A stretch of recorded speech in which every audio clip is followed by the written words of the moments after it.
Di kesempatan ini kami akan mengetes klakson Honda Jumega Pro kualitas standar ya, menggunakan charger laptop ya.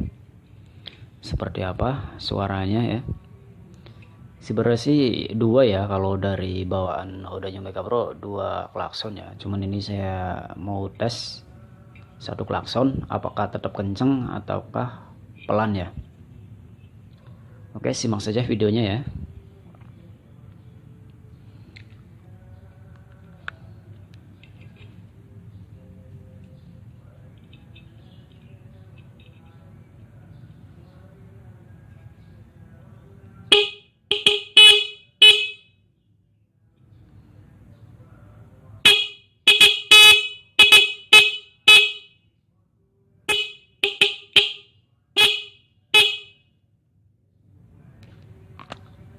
Nah, suaranya seperti itu ya.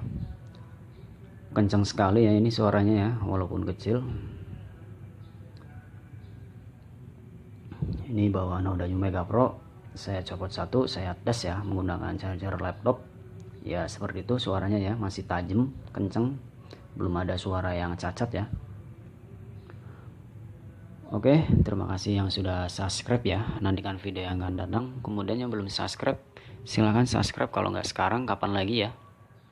Jika ada komentar, silahkan komentar di bawah ya. Oke, sekian, terima kasih. Sampai jumpa di video berikutnya.